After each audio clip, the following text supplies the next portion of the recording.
حضرت ابو سعید عبداللہ رحمۃ اللہ تعالی علیہ فرماتے میں بغداد میں حضور غوث پاک کا کلاس فیلو تھا، غوث پاک کے ساتھ پڑھتا تھا میں تھا ایک بڑا ذہین اسٹوڈنٹ تھا، اس کا نام ابن سکا تھا، ہمارا کلاس فیلو۔ کہتے ہیں بغداد میں ایک بزرگ آئے، شاہ محمد غوث ان کا نام تھا۔ کیا بات ہے میرے میٹھے اسلامی بھائی، یہی تو جبھی تو ہم کہتے ہیں کیا بات ہے غوث اعظم کی۔ اس زمانے میں بھی شاہ غوث نام کے بزرگ تھے، میں آپ کو کچھ 950,000 سال کے قریب کی بات بتا رہا ہوں۔ سبحان اللہ، بڑا چنگا کام کر رہے ہو۔ کہتے ہیں ہمارا ارادہ بنا چلو اللہ کے نیک بندے کی زیارت کر رہے ہیں۔ ہم چلے تو رستے میں ابن سکا کہنے لگا، لوگ کہتے ہیں کہ وہ بابا آ بھی جاتا ہے غائب بھی ہو جاتا ہے، میں تو ولی تب مانوں گا جب میرے سوالوں کے جواب دے گا۔ گدھ جو ہے نا وہ مردار خور ہے نا، یہ ایمان خور ہے۔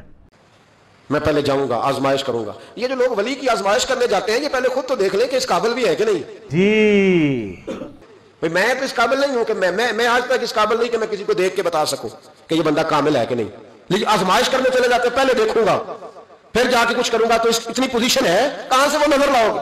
مرزا شیخ ولی را ولی می شناخت، شیخ سعدی کہتے ہیں ولی کو جاننے کے لیے تو کسی ولی کی ضرورت ہے۔ کہانی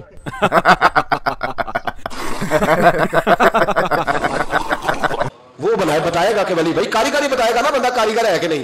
جی مفتی صاحب کیا ناڑی نے بتانا ہے؟ یہاں اناڑی کہہ رہا ہے نہیں یہ نہیں دی ولی، تجھے کیسے پتا چلا؟ فرماتے وہ ابن سکا کہنے لگا پہلے دیکھوں گا، اگر میری سمجھ میں بابے نے میرے سوال کا جواب ہی نہیں دینا ٹائم قیامت تک جے۔ تو ابو سعید عبداللہ کہتے ہیں میں نے کہا ابن سکا نہیں یار اس طرح نہ کیا ہے، سوال تو بابا جواب دے ہی دے گا، لیکن میرا ارادہ یہ ہے کہ ایک دو سوال پوچھوں گا پھر پتہ چلے گا کہ بابا کس قابل ہے۔ بابے ہم تو کھنگڑ نہیں دینا کسی نے۔ کہتے ہیں ہم دونوں باتیں کرتے رہے، حضور عبد القادر جیلانی اسٹوڈنٹ تھے اس زمانے میں، چپ رہے۔ ہم نے کہا کہ آپ کیا کریں گے؟ کہنے لگے ٹھیک ہے بھائی، اوکے بھائی، ٹھیک ہے بھائی میں چلتا ہوں، اوکے اوکے بھائی۔ میں نے نہیں سوال کرنا، میں امتحان لینے نہیں جا رہا، میں تو اللہ کے بندے کا دیدار کرنے جا رہا ہوں، تو زیارت کرنے جا رہا ہوں رب کا بندہ سمجھ کے، حضور کا غلام سمجھ کے جا رہا ہوں، میں کوئی امتحان لینے جا رہا ہوں نہ بھی بابا سوالوں کا جواب دے تو مجھے انشاءاللہ اللہ کا بندے کے دیدار کا ثواب مل جائے گا۔ آہا بہت چنگا نا میں جا رہا ہوں، میں نہیں تمہارے رٹے میں جاتا۔ کہتے ہیں ہم تینوں پہنچ گئے، جب ہم اندر گئے تو بابا جی اپنی نشست پہ کوئی نہیں تھے، وہ چل کے نہیں آئے، اچانک ہم نے آنکھ جھپکی تو بابا جی ہمارے سامنے موجود تھے۔ یہ باتیں آپ کو بتاتی ہیں کہ قرآن و سنت کا دین اور بابوں کا دین اور، کتابوں کا دین اور بابوں کا دین اور۔ سلام نہیں تو وہ تو جلال میں آ گئے، کہنے لگے ابن سکا تو کہتا تھا کہ بابا کو سوالوں کا جواب نہیں آئے گا، نا جا میں تیرے اندر کفر کی بو محسوس کر رہا ہوں۔ اس پرکار کی بچکانہ باتیں کسی کے گلے نہیں اترتی، لوگ مذاق اڑاتے ہیں۔ دیکھیں بزرگوں کے یہ نہیں کہا تو کافر ہو گیا، فتویٰ نہیں جڑا، کفر کی بو آتی ہے تیرے اندر سے۔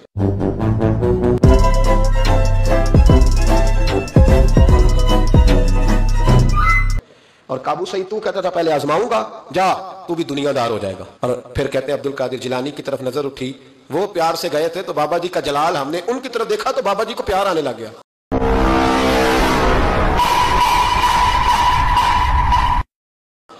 اٹھ کے حضرت عبد القادر جیلانی کے پاس گئے، ماتھا چوما، کہنے لگے بیٹے میں تو دنیا سے چلا جاؤں گا پر اس بغداد میں وہ وقت بھی آئے گا جب تم منبر پہ بیٹھ کے اعلان کرے گا کہ مرنے سے پہلے اے مسلمان کر لے اس پہ غور، کتابوں کا خدا اور ہے، بابوں کا خدا اور، کہ ولی وہ بنے گا جس کی گردن پر میرا قدم آئے گا۔ اتنے متکبرانہ جملے کے اوپر سبحان اللہ کہنا چاہیے۔ شیخ عبد القادر جیلانی کی طرف جھوٹ منسوب ہے، ہم نہیں کہتے انہوں نے کہا ہوگا، اگر انہوں نے کہا تو وہ پھر اولیاء اللہ نہیں ہوں گے، اور اگر اولیاء اللہ میں سے ہیں تو وہ اتنے تکبر کے ساتھ نہیں بول سکتے۔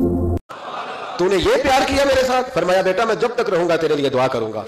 حضرت ابو سعید عبداللہ کے پھر ایک وقت آیا کہ ابن سکا بہت بڑا عالم بن گیا، کہنے لگے پھر وہ وقت بھی آیا کہ روم کے عیسائی بادشاہ کے دربار میں ملازم ہو گیا۔ کیا بات ہے یار، کتنے پہنچے بزرگ نے۔ پھر ایک وقت وہ آیا کہ روم کے عیسائی بادشاہ کی لڑکی پر عاشق ہو گیا، کہنے لگا میرا نکاح کر دو، تو بادشاہ کہنے لگا تو عیسائی ہو جا میں کر دوں گا، کہنے لگے پھر وہ عیسائی ہوا۔ فضول قسم کے واقعات ان کی طرف، یہ وہ بہجت الاسرار ایک کتاب ہے، تھوڑا بھیجا کٹ چھڑیا انہوں نے، تو اس کے اندر لکھے ہوئے ہیں، یہ مجھے بتائیں اچھا ویسے کوئی شخص کہے نا کہ میں نے یہ کیا، میں یہ ہوں، کہتے ہیں دیکھو کہ ڈاکڑ خان ہے، میں تو شیخ عبد القادر جیلانی میں نہیں تو نظر آندی، میرا پاؤں تمام اولیاء کی گردن پہ ہے، یہ میں نہیں تو نظر آندی، ادھر کہتے ہیں سبحان اللہ۔ دیکھیں آپ کو فرق، بابا کہہ رہے تو سبحان اللہ، کوئی اور کہتے میں، سر بابا بھی نہیں کہہ سکتا، نبی علیہ السلام نے کبھی یہ نہیں کیا، آپ علیہ السلام عاجزی کا اظہار فرمایا کرتے تھے۔ بے شک۔ تو یہ بالکل جھوٹے واقعات ہیں، انہوں نے کہیں نہیں کہا کہ تمام اولیاء کی گردن پہ میرا پاؤں ہے، اور شیخ عبد القادر جیلانی رحمۃ اللہ علیہ کو تو چھوڑ دیں،